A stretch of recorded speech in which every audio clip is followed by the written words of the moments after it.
Well, Chris, there's been a lot of news happening this week, and one of the big things to drop was an announcement from Critical Role.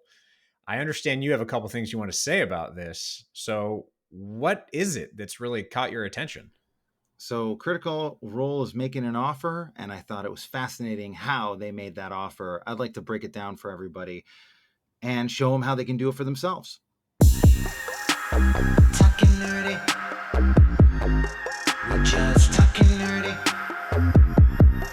With all this talking nerdy. Oh, come on, you wanna talk nerdy? Did you see this yet, Frank? Yeah, kind of. I watched bits and pieces of it. I mean, I should say disclaimer, I am not a Critical Role fan. I have watched a couple of their episodes like you have, but I found it too slow, so I never got into it. And then I just I've every time I see their stuff, I'm always like, good for them. I'm glad that the community has a number one most successful tabletop role playing group, and they're not just doing D&D anymore. They've branched out, and that's really great, and they are entertaining. But I don't like them. Like, I don't like the show. I You, like their entertainment ability. I like the stories they create. I respect them as creators, but I do not like the show. you Part are not a fan. You are number one in the Matt Mercer hate club. Um, Oh, please. I have mad respect for Matt Mercer, and I love it when he guest stars on like Dimension 20 things because that's a show I enjoy. ah, But the problem I have is I actually was really jealous for a long time of Critical Role mm. because of what they were doing and the people on there. And I was like, God damn, because this was back in the days when I was an actor. So I was, I So you was still got that bitter actor heart in you a little bit of. I have no reason to get over it. Like I said, I respect them, and when I worked at Wizards of the Coast, like I crossed paths with them, and that was that. But I, so I'm not. I don't dislike them. I just am not a fan of the show. So I think that's useful in this discussion because I'm going to be fairly objective. I am not a fanboy of Critical Role, so I'm not going to be all hyped and excited about it. I'm going to look at this rather objectively. Great. And I'll I'm making it sound like, compared to Frank, I'm a fan, maybe, but Aren't you? no, I'm not really a fan. I never Aren't watched. you a crit head? What are they called? Uh, I don't even know actually. Okay. Critter. I'm pretty sure they're A called. critter. I'm pretty That's sure it. they're called critters. And as long as you You're right. like anything, but I've only seen a few of them. I don't know the stories. I have watched Vox Machina or Machina on the, Mm, I think it was that's true. I did Netflix watch those. or no, Prime. I think has it. Hmm. Those were good. Those were fun. The voice acting's cool, and the animation was nice. So I've watched those, but I'm not a huge fan, but I am a big fan of what they do from a business perspective. I'm always paying attention to what they're doing because they have done what I believe everybody who is probably wanting to be a nerdpreneur has. They've done what every nerdpreneur wants to do, and that is create a product that people love and a community around it that supports them just for making that product. And they've done that through a lot of hard work and a lot of time and effort that they've established. And for those of you who have no idea what Critical Role even is, it is a tabletop RPG played by voice actors, and it is considered the number one tabletop RPG show, if you want to call it that, in the world. So they started a number of years ago, just playing in some guy's room, and it was being streamed. And then slowly they grew and grew and grew in popularity, eventually moved on to Twitch, that whole platform where people watch people play video games, but then they started watching people play D&D, and they became the number one rated show and number one watch show on Twitch, as far as tabletop RPGs. And it was crazy, their success, because there was like millions of dollars being funneled into this one show. So they got production behind it. They now have producers and a full production company that really creates this thing. And they've emerged as generally this kind of corporate entity that is known as Critical Role. But what you'll see when we talk about the offer is how they are not positioning themselves as that. their positioning in the market is just a bunch of nerds who want to keep doing what they love doing. And they have no real business sense at all, but they just kind of do what they do and support us if you like, which is their positioning in the market. Yeah. And for some just what's it called? Context, I guess. Their YouTube channel has 2.2 million subscribers. So they are successful, and That's that is just going YouTube, by the to way. that's just YouTube. On Twitch, they've got another few million people who watch them there. They have. They're doing well. What other platforms are they on? God, Oh yeah, they're on. I think they pretty much kept it to Twitch. I'm pretty sure they didn't go to Mixer or other ones. I think they did YouTube actually at the same time, but I don't know. I don't know. So this is where we start to get out of our element. They also run live events, though. Like they've done tons and tons of live events. They've also been at cons all over the world. They basically they sell out those events. Yeah, they basically each of them have their own sort of celebrity level that they've reached, everyone who's played in this. So it's an interesting group of people, and I guess it's probably like 7 or 8 of them that are kind of the core group, and then there's people who kind of come in and out of that group throughout. They've played celebrities in there as well, and they've got people who love D&D coming and going. So what is the special offer? What is how are they monetizing their audience? Well, they do a lot of things. Basically, I think the thing to understand about Critical Role is the core of the show is watching this group play D&D with a long form party. They've done 3 seasons of it, and they're in their 3rd season right now. But in the last year, there's been a lot of changes and things that they've gone through. One of them is they stopped playing Dungeons and Dragons and they created their own system called Daggerheart that they launched. So now they're also kind of a gaming company. They also are a production company because they're creating this content, and now they're also buying other shows in the market and putting them under their production company and starting to produce those shows. So they actually are, and they also have multiple different types of shows under their conglomerate now. And so you're seeing a real branding of what Critical Role is coming about. And they advertise and they use all the platforms from Instagram and Twitter and YouTube and Facebook, and like they have all these like little micro communities and places in which to be. But what they actually are starting and what they just made an offer for is something they are calling Beacon. And what Beacon is essentially their own direct path to being a platform. It's a membership service. Yeah, essentially it's joining a membership service like a Netflix, if you will, or like any other Patreon or something where you get exclusive, unique, and tailor-made content for you that is from the Critical Role people. And so and the way they talk about it in the offer is it's like the bonus features on a DVD, essentially, which is kind of funny because DVDs are old, and they also make reference to that too. So this is the thing. I can talk about it, but I feel like it's useful if people see some things about it. And I know this might seem like cringy, and I know you're about to cringe when I say we should just watch it. But I think if we do, you'll hear things in it that sound unintentional. But I want to show you the strategy that they're actually using behind it, so you as a nerdy entrepreneur can use it for your own crafting of an offer in the future as well. Yeah, let's do it. Get it started. All right. Hello, everyone. Holy heck, this is a big update for us. As some of you may have heard, we are starting our very own membership service. That's right, membership service!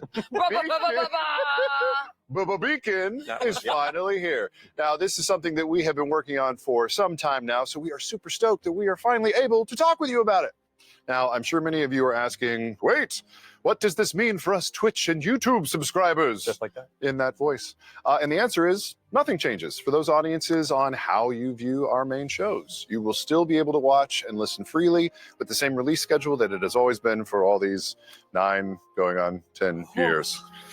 Beacon just really allows us the flexibility to create fun, additional perks, stay better connected with all of you, and offer a more unfiltered experience. Yes. Now, this is interesting I love what they just did there. I'm waiting for some sort of response from you, but no. Okay. You're like, I'm waiting. Yeah. So what did they do? well, the thing you got to remember is when they're making an offer like this, when you make any offer to your audience, you are asking them to take action, to do something differently in their life. You're asking them to make a transition or a transformation in some capacity. And automatically that often, especially for people who are very comfortable and like things the way they are, people don't want to change.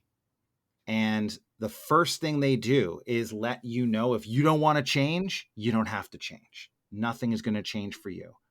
But just listen and see if you want this. They're immediately allaying fears that something big is changing in my experience of Critical Role.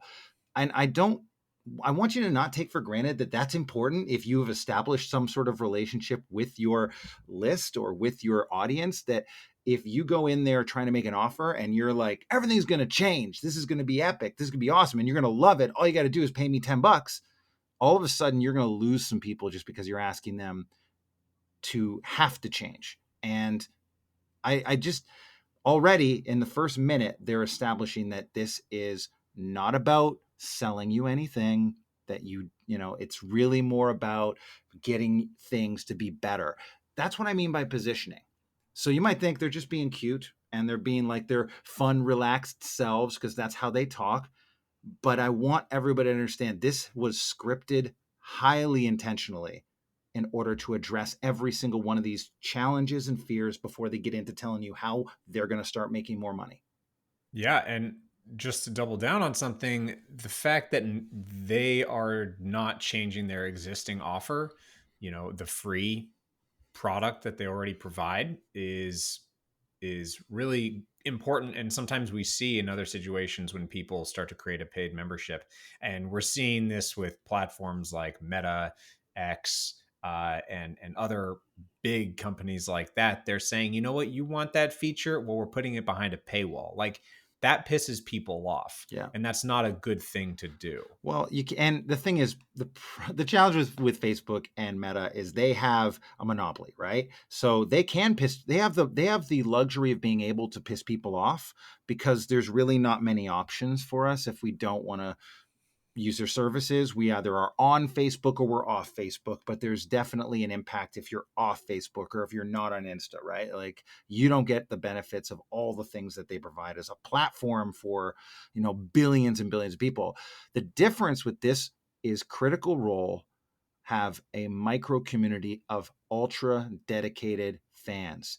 And this is something that every nerdpreneur can learn from, is that you are trying to build up a dedicated community of ultra rabid and awesome fans who love what you're creating, whether it's dice or some form of content or training courses or, mimic books, whatever it is, you have micro communities. And what we're going to do when we go through this, you're going to see how they introduce the concept of giving them more money, right? But not in such a way of like, give us more money, but like, I want to show you how they position it, because I think this is super valuable for how many of you might want to position supporting you at a different level than just, give us more money.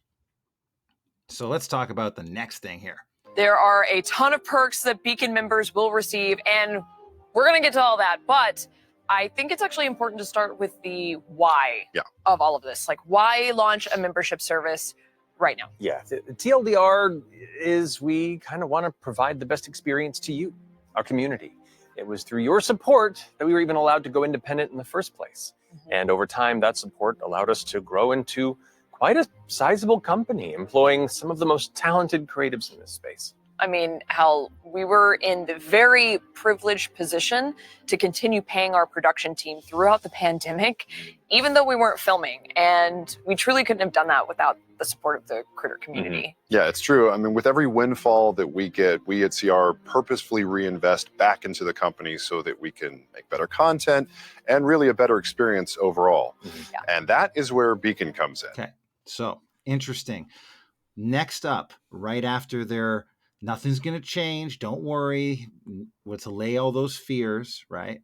Second thing is, who's it about?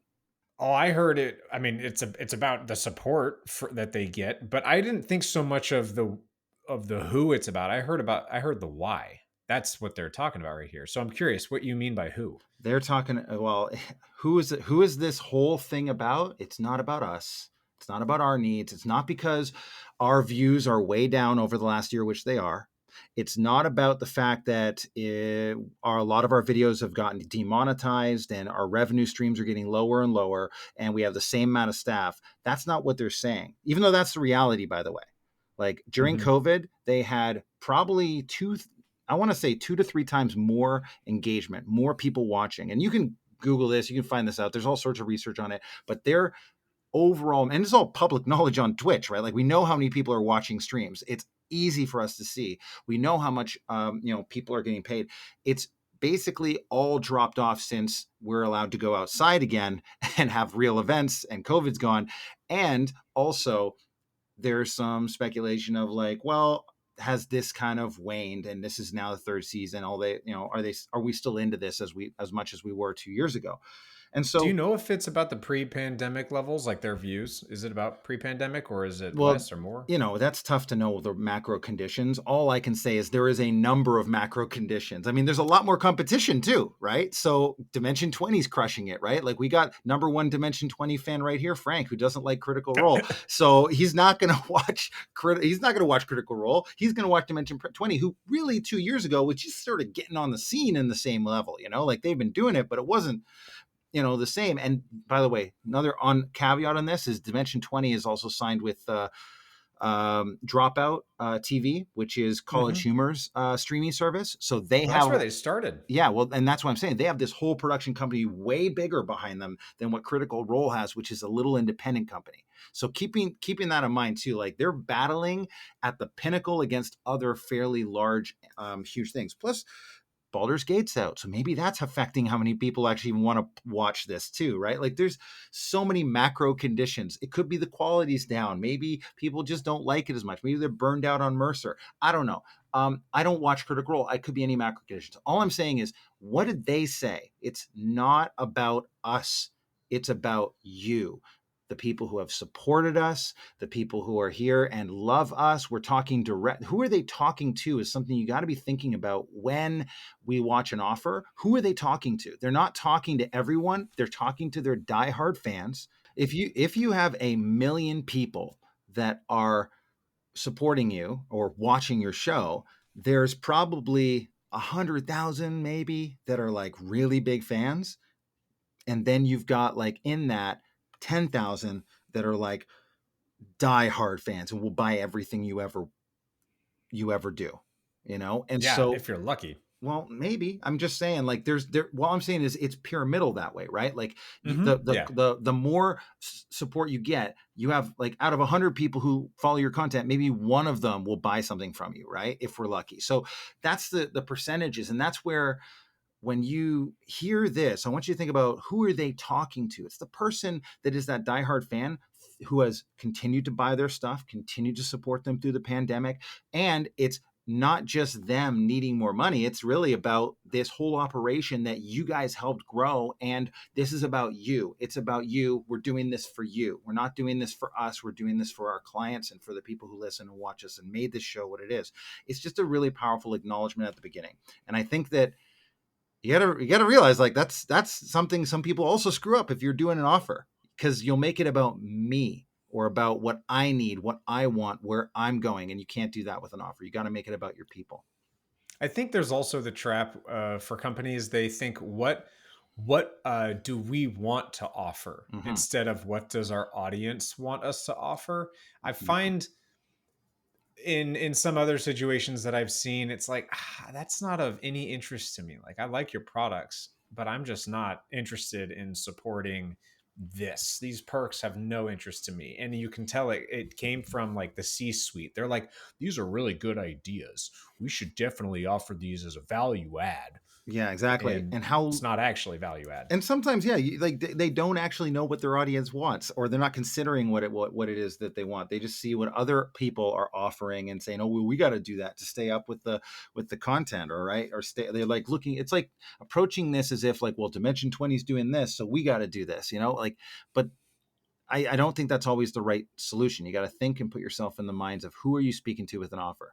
Now, this next part is really interesting because they just mentioned the word beacon. They've already said it twice, by the way. Mm-hmm.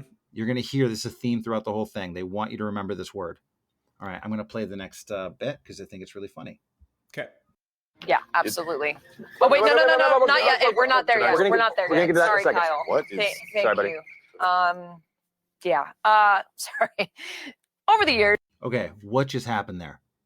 They pulled your attention in again. No, that right there is an open loop. It's what they call in the industry of offers an open loop. Something that's going to pay off at the end. In the area of TikTok, that's an open hook to pay attention. What the heck was that? I have a mystery in my head. I want to know. I better keep watching. Right. That's what they're doing. But how smart is it for them to pull you in early like that, right after buttering you up and saying, wow, you guys are awesome. We love you so much. Oh, whoa, whoa, whoa. You're not ready for that yet. I think they know. I think that's coming from a place of knowing that. I mean, I'm honestly surprised they didn't do it earlier because we're here at the 2-minute mark. Mm-hmm. And usually you lose viewers in the first 30 seconds. Their first 30 seconds wasn't, mind blowing. It wasn't going to just really pull you in like our short attention span requires.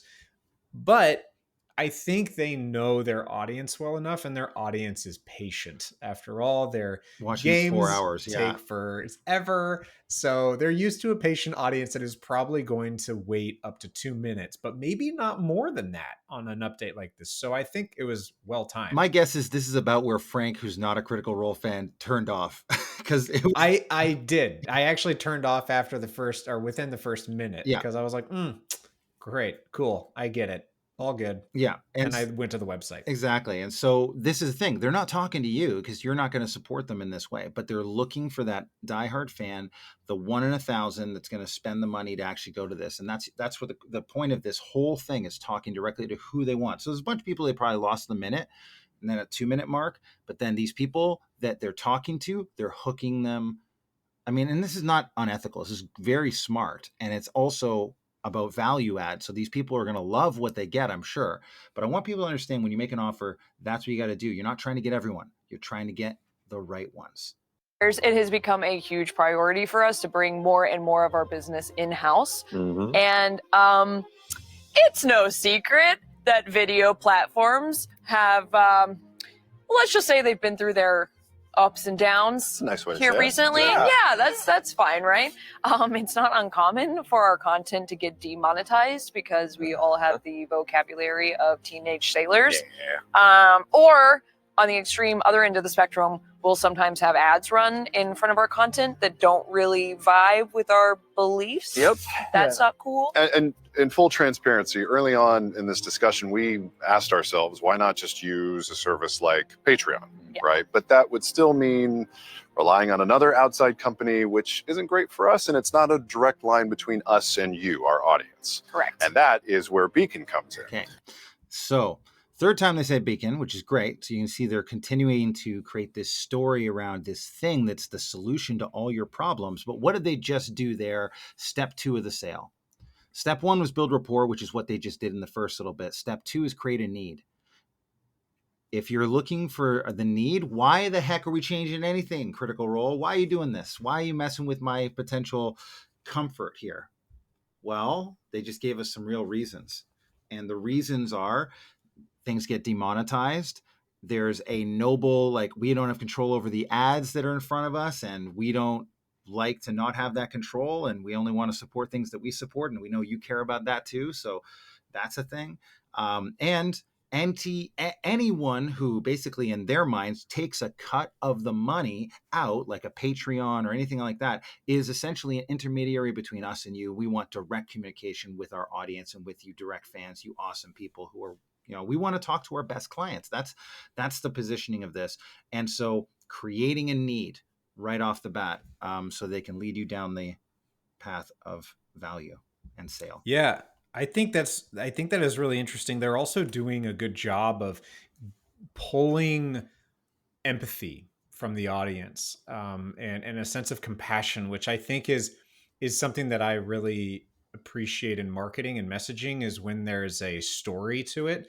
Like they're clearly hinting at issues that have had in the past, that have happened in the past, I guess. I don't really know, but I can easily imagine how YouTube would put an ad in front of their content that's like Donald Trump for I don't president. know, Yeah, maybe exactly, a political one. right? Exactly. A political one. And they're like, what the F? Like that doesn't align with our values as a team, and it sucks that that YouTube is taking that view, those eyeballs, that money, sending it to someone we don't agree with. And so you're going to get your audience fired up around something like that. But also, they've expressed, hey, it's a pain point for us that we can't control this stuff because we want to. If we have control, then we're able to do more of what we want. And what we want to do is what you want. And so there is this interesting interesting tactic to get us to empathize with them and humanize finding them.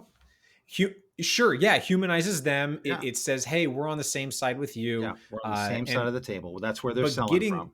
But finding a way to get your audience to empathize with you is really tricky. So I think they've done a really good job. You mentioned the noble quality, like, we're trying not to support bad causes or things we don't agree with. And I think that really aligns with the TTRPG community really well. Like they are pretty hardcore mission about driven. That stuff. Yeah, totally. Very mission driven. Yeah. And not all audiences are. No. But they know their audience, right? Like they're like, we have to give these people a noble mission, a higher cause. They want to be heroes. Yeah, down with big corporate, up with the little indie studio. Exactly. That's very much the message here. So let's keep going. And by the way, they just mentioned Beacon again. Yes. So what happens? Yes. It's not yet. Sorry. This is really confusing. I know. I should have told them a better cue. Sorry. Right. So they've got this hook. Oh, remember that open loop? Remember that? All right. They're going to keep us coming back to it.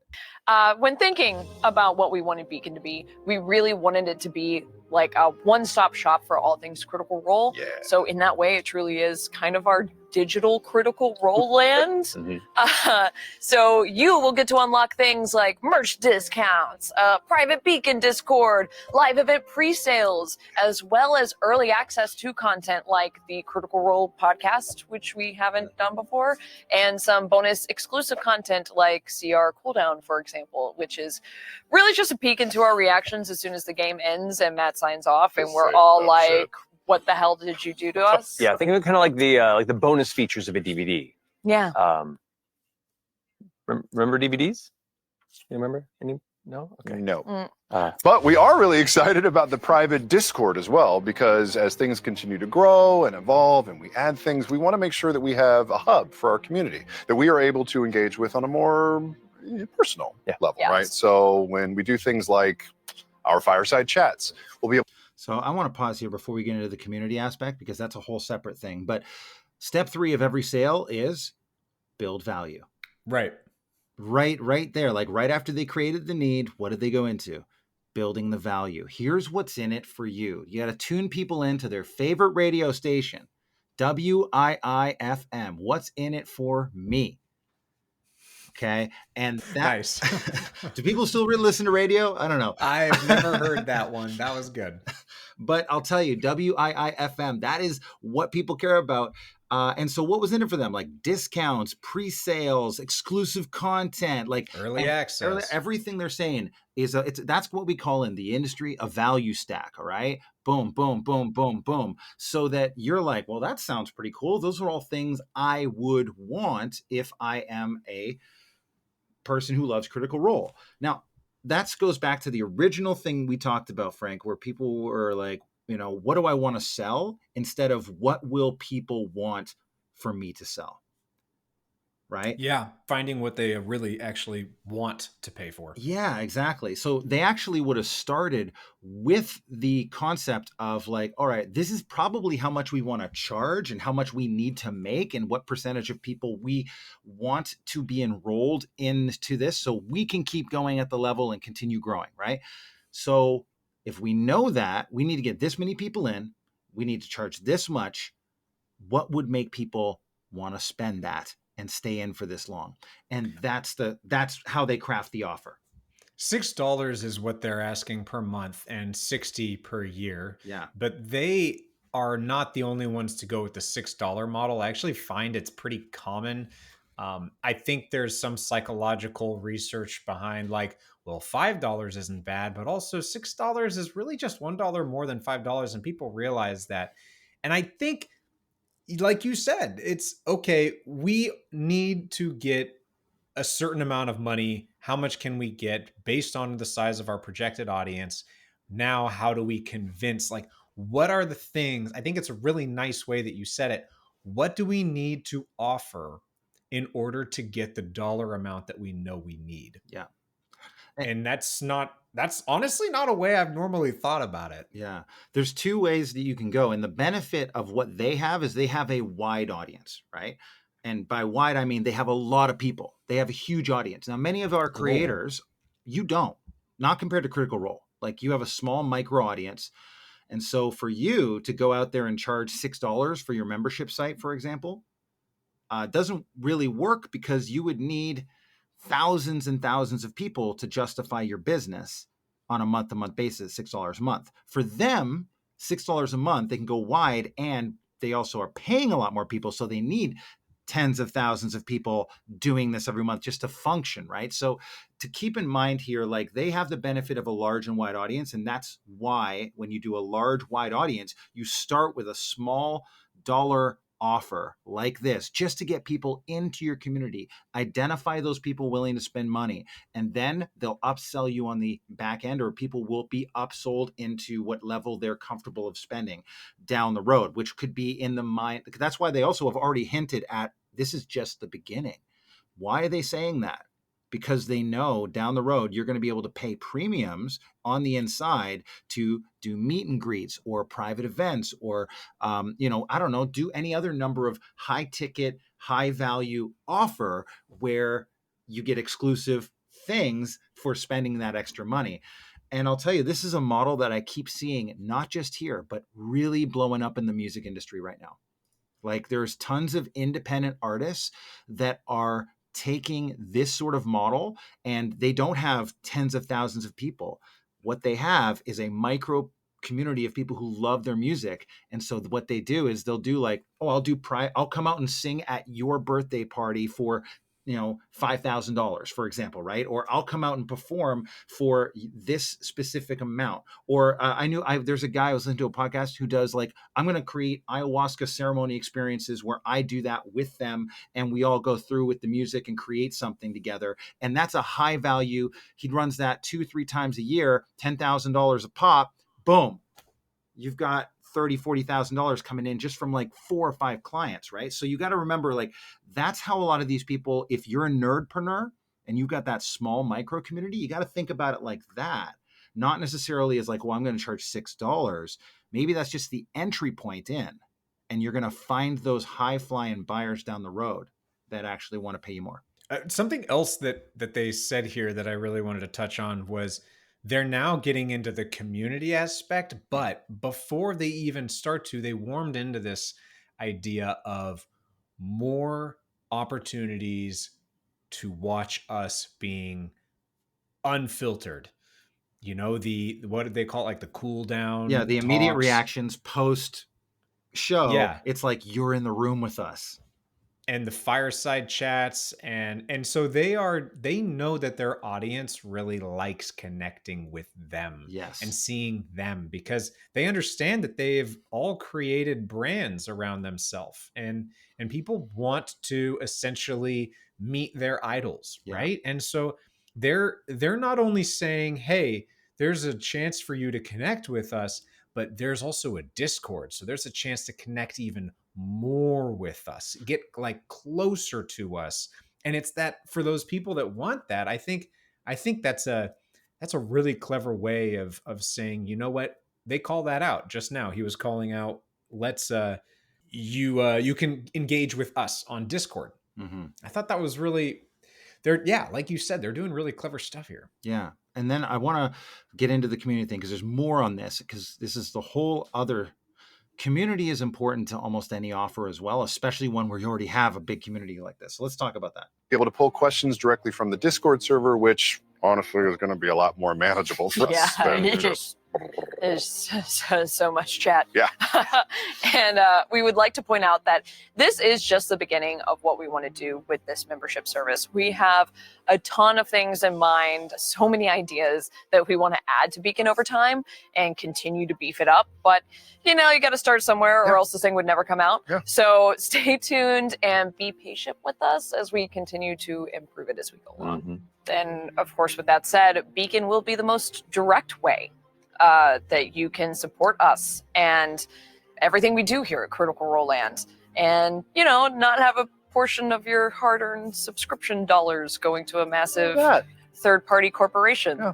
We've always kind of held the strong belief that we want to let our audience choose how they want to support us, and Beacon we've designed to just be another avenue for our audience to choose from. So as part of that, I want to thank you all from the bottom of our hearts for all of your continued support. We have a ton of really cool stuff on the horizon, especially with the 10-year anniversary just around the corner. So please stay tuned. And you can read all the details about Beacon on. Okay, cool. So that's the community aspect, right? Anything you notice there with the community? Because it's just what you said, right? Yeah, they're doubling down on the opportunities to engage more with them. Mm-hmm. They also talk about how it's technically more convenient for them, which pulls on that heartstring again of, oh, well, I want to support them. I want to make this easier for them because I believe in them. I believe in what they're doing. And I've been a critter from the very beginning. Exactly. Yeah. And I'm also going to be in a community of other like-minded people. And that whole thing of like, oh, there's the chat roll going by. It's really hard. Well, it's going to be, they're able to pull stuff from the Discord, which is, yes, way easier for them, but then only the people in Discord are probably going to get questions, which makes me think, oh, I better be in the Discord if I want any questions, right? Like it's this whole thing of like, if I want to be, they're basically saying, if they had come on here and said, guys, we're no longer doing the chat thing, come to the Discord if you want questions, that wouldn't have worked.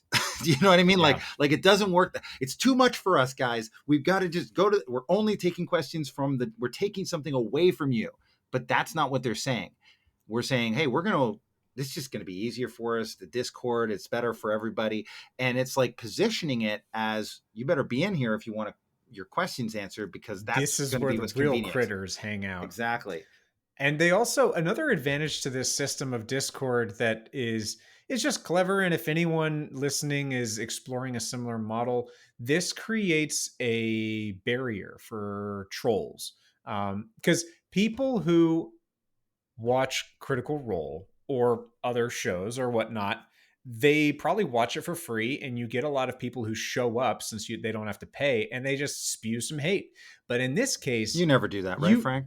No, of course I don't. No, of course not. So there's lots of people that you make it sound like I do. I do not. No, I know you don't. But I'm just like, we started this whole conversation with how much you hate Critical Role. So I thought I don't hate. I did not say hate. No, I know.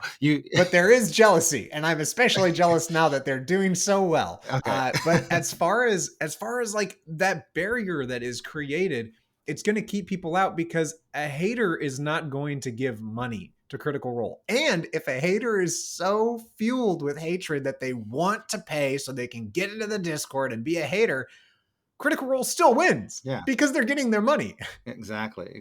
And so there's always this nice community aspect of like, you're not alone. You're going to have direct access. You're going to be around other critters, the real critters, the really big fans will be here.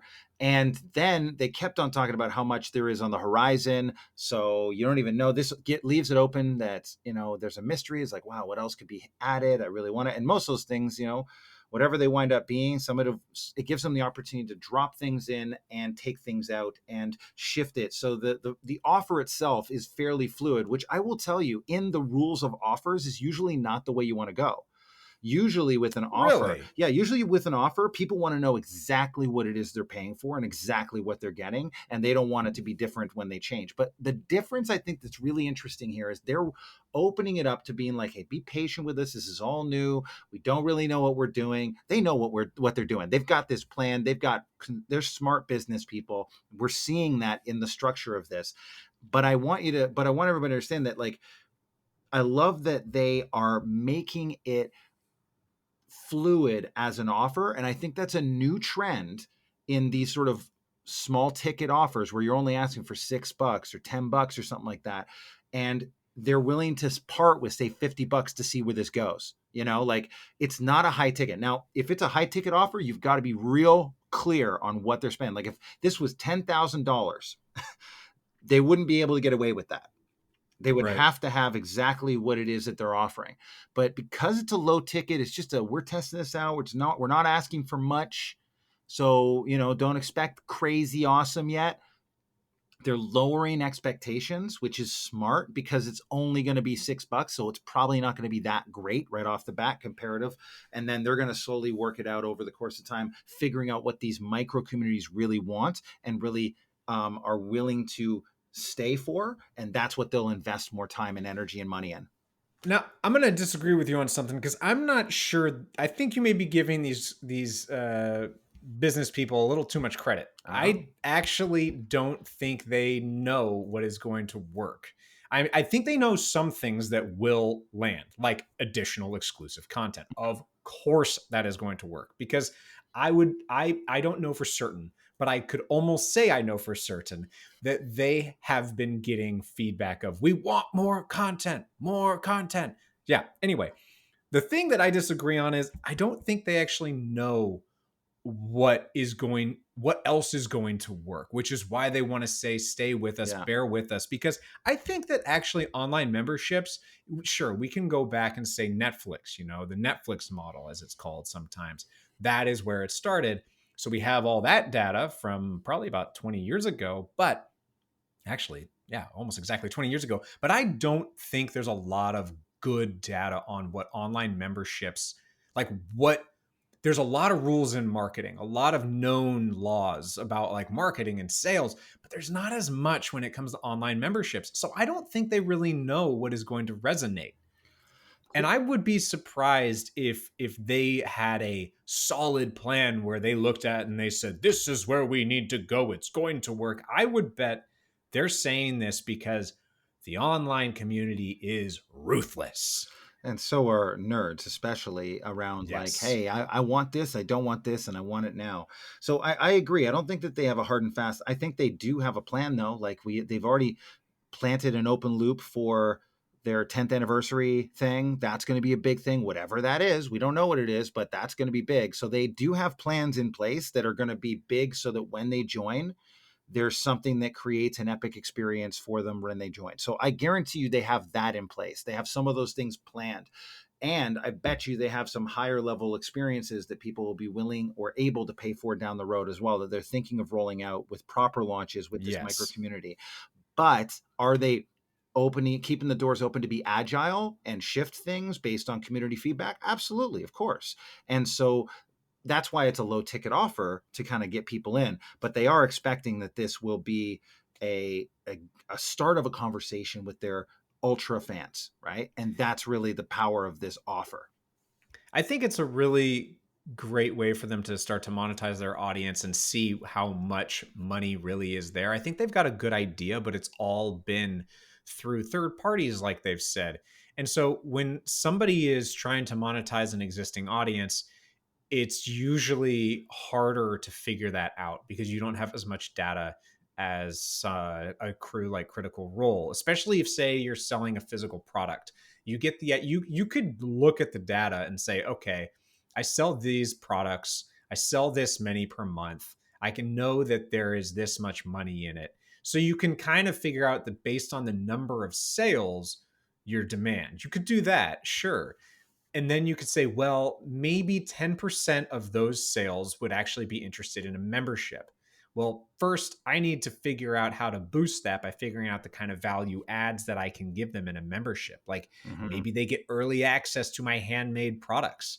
Maybe they get first dibs, because I know that's a big thing on like Etsy stores and people who make it by hand. Their stuff is gone in a flash. Yeah, some people make like a lot of musicians will use like signed albums, like buy the album, but if you buy it from my Discord or from me directly instead of through a record label or at a CD store, I'll sign it for you. You know, like these kind of things can just be extra value adds, or maybe you throw it like Dragon Master's Horde dice, but not only did she have like the product, but she also had like nice handwritten like note for us about the product and thank you. Like all these little extra nuances make the value add a little better.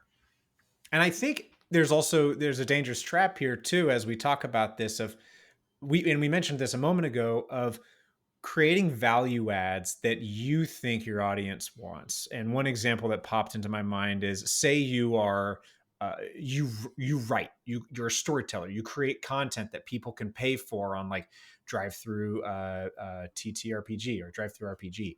Like maybe you put up stuff there and you're thinking, okay, I'm going to create a membership where people get exclusive access to certain stuff, or I'm going to create and one of the values is these people get to be involved in what I write and they get to contribute thoughts. And I would be surprised if an audience actually wants that. I actually think that maybe an audience is like, no, I'm not going to help you write your product, and I pay you, and I end up helping you to write your product so that I then buy the product. Like I can see people being upset with that, but a creator thinking it's a great idea. Yeah. So there's certain things you got to be careful of. And why not ask your community? Yeah, exactly. Like on Reddit or even X or wherever you have your community, Discord if you've got one. It's like, you know, can you imagine if your favorite fantasy writer asked you, well, how do you think it should end? And then like they wrote that would be terrible. Unless it's just like engagement bait content on Instagram, then I'm like, okay, like I get what they're doing. Yeah. But I think you're right. There's a lot of things that can be said about the extra value add that they're bringing in, but it's still all focused on what their community wants, or what they know their community wants or has probably expressed in the past through direct messages, through chat, through emails, through engagement on their posts. All these things are clues so that you can pull that stuff into your marketing and use that to actually create an offer that converts. So I want to finish this off soon because I don't know. Sorry, do you have something else on There's that? A couple more, just not big things, but after seeing this, I wanted to know how many people, like what's the feedback? Are people excited? Are they pissed? And the best place to go is the video's comments. And you're right. There's actually fine. They're okay with it. There's like people are essentially saying in many different ways, like, cool, like, you know, happy to support. But they're not like, oh my fucking God, I'm so goddamn excited. Like, you're not hearing any of that. You're seeing happy to support the show. You're seeing, as long as the main show remains free and on schedule and untouched, you're seeing, you know, people referencing some of the funny bits in this, which shows like that they did a good job, which, newsflash, they're actors. They better be fucking good at presenting on camera. Yeah. Like, I'm not surprised there. And there's like, as a former actor, there's so much in this video that I'm just like, that was an actor's thing. Like, that was an actor thing. Like, they're injecting that enthusiasm in a syringe format. Yeah, you're about to see one more thing of that, by the way, too. Oh, are we gonna look? Are we gonna watch the clip? No. Just one more thing about it. I'll play it right now because it's just what you said. But watch this. Okay, yeah, go for it. On critroll.com, or go directly to beacon.tv. I like that name. Beacon.tv to check it out for yourself and start a 7-day free trial. So do you see what they just did there? They joked around with it and in the process said it multiple times. Exactly. They're just like, they want to make sure everybody remembers it. They want to put it in your head in a different way. They want to make it like kind of cutesy, but they they know did it that tactic intentionally. from their ads. They always Yeah. like when they do their call outs at the beginning of their shows, like they always make it silly, but they say it repeatedly So many times. Yeah. Yeah, Because that was another thing I couldn't really stand was all the product placement. well, you have to say things 3 times for anyone to remember it to begin with. So they say it at least 3 times. They say beacon so many times in this because they want people to be able to Google it. They want people to be able to look it up. They want people to be able to talk about it. They want people to know what it is when they say beacon. The worst thing is if they don't know what this thing's called or they don't even know what it's referring to. And then what do they offer? This is their crushing offer right here. Start your 7-day free trial. That means they didn't even say how much it is. They didn't even say how much it is. Just remember that. Like, notice that. It wasn't like, oh, it's only going to be $6 a month or whatever. It was like, no, 7-day free trial. Just go in there and see if you like it. If you hate it, drop out. We don't care. That is the whole thing. We want to give you a chance because we believe in our product. We believe in ourselves. We believe in you. We're going to basically give you a shot at this. Again, I'm not trying to sell for Critical Role. I'm not. And I'm not saying you should go all buy this because you're probably not their market, but I want our nerdpreneurs to look at this and learn something from it because they have what most nerdpreneurs want, which is massive audience with a rabid fan base that spends money and supports every single thing they do. And wouldn't that be the nerdpreneur dream? Yeah, I'm really glad you brought this up. I didn't actually watch this whole video, so I'm glad you brought it up. I think there's a lot of value in this. And it has gotten me thinking about what other memberships are out there. And we don't need to dive into it now, but I just want to mention it briefly. Some of the things that are coming out about Meta and Meta's membership for businesses and how they're going to charge a shit ton of money, which made me do some digging into what other like memberships are out there for social media. And it's a sad day when social media platforms that were once free have decided to gate your content unless you're on a paid plan. So in that case, it's like, all right, well, one question that is coming up and you know, that is a downside of monetizing your audience because we've addressed a lot of the good, I think, and ways to monetize your audience. But I think something that's bad about monetizing your audience is that you start to the people on your platform that are creating content that is being seen is only by people who pay. Well, what if those people who pay actually make shit content? So the only content showing up on your platform is shit content. So I'm really curious if that is going to happen with Instagram, Facebook, Twitter kind of is in that vein already because they've been in this path for a little while. And with TikTok going away, very likely, I am curious to see where all of those people go. Are they going to go to YouTube? Maybe. Instagram, most likely. Facebook, maybe not. New platform. Twitter, probably not. I think Vine's coming back because Twitter owns Vine. And I'm calling it right now that they're waiting for TikTok to leave. And then Musk is going to launch Vine again. You watch. That is a good point. That's a good point. Yeah, I bet you, because they own all of that, and Vine has the brand recognition that they could actually reboot it. Because TikTok is just Vine with better features, right? Like, so get good at those 6-second videos. Practice your 6-second video skills, everybody. Get ready. They might shift Vine to just be like TikTok with 3-minute videos and stuff, right? So it's just there's a lot that could happen. Very exciting time to be in social media.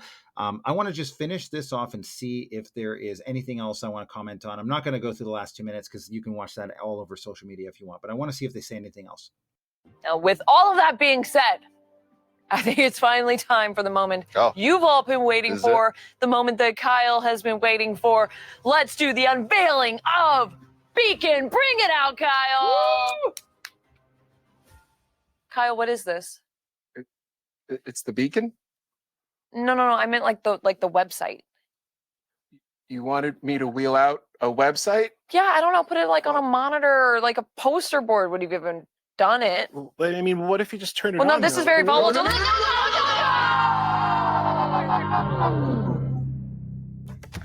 And then they get into the 2-minute like clip of how they can. That's the thing. Like, it's kind of smart. Very cute. It's very smart in many ways. I'll tell you a couple things. One, because the hook pays off, right?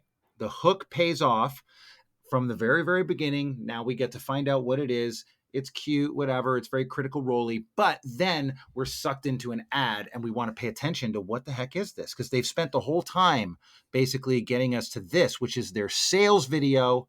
All right. In case you were wondering, like, yeah, their pitch. This is pitch their video. sales video that they play. Now, I'm not going to deconstruct the whole thing because I think we're just running low on time with this, but it is a powerful sales video that if you watch it, you'll see that they have all of their little tropes in it, but condensed into a minute and a half or a minute and 45 seconds, I guess is probably what it is. And you'll be able to, at the end of it, know exactly what you want to buy, which is Beacon. So it's powerful. Yeah, there's a lot of good lessons in here for anyone that is going to make their own sales video. I did appreciate quite a few things in here. And yeah, I won't go into it right now. But all in all, I'm excited for Critical Role. I know that I've said a lot about, how I'm not a fan of theirs. I'm not a critter. But I want to just emphasize, like, I am stoked for them. I think that it's really exciting for their company, their independent studio. And I really like where we're going because they are pioneering some stuff. They're pioneering a lot of stuff, and they have been for a while. So I'm curious to see what resonates most with the audience, what succeeds, because this is just a day old at the point of us doing this. Yeah. So there's going to be points where there's backlash. There's going to be positive feedback. I'm not going to Twitter to figure this out. Nowadays I avoid Twitter. I'm not addressing the 16 notifications that we have. I'm just leaving that alone. Should I take over our Twitter? I'll just start fires, and I know I'll probably just burn it all to the ground. I've put my energy into YouTube. Yeah, we'll become the most infamous podcasters in the nerddom. They got burned and then they left Twitter. It's like, yeah, we did. We're leaving Twitter for now, at least. We'll be back. I think we should relaunch ourselves on Twitter and just be like villains this time. So, okay. Well, then that would be your Twitter account. I'm not managing the villain account. I think nerdy kingdoms need a villain, and we can be those people.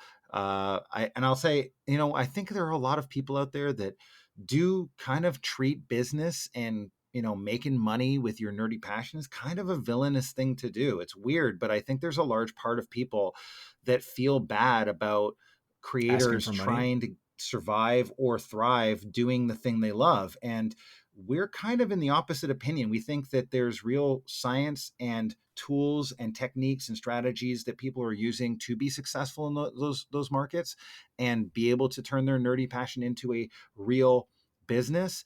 And if you didn't think it was possible, it totally is. And that it's not a bad thing to do. It's actually a good thing to do. As long as you're adding value and you're not ripping people off, you're honest, you're gonna see I think that's the whole point of this thing, is we want to elevate that.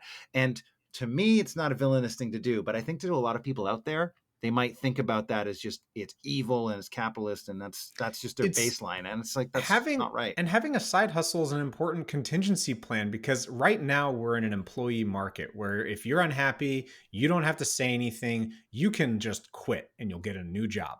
But I would expect, and based on some independent research and sources that I've listened to, we're probably going to hit a depression, like a Great Depression level in the next 5 to 7 years. And so having the ability and a brand already created to monetize yourself, and some knowledge and chops around that, and a product that is already ready to go, that's going to be the difference between suffering and being comfortable. Yeah. And it's okay to start off your passion project as a side hustle.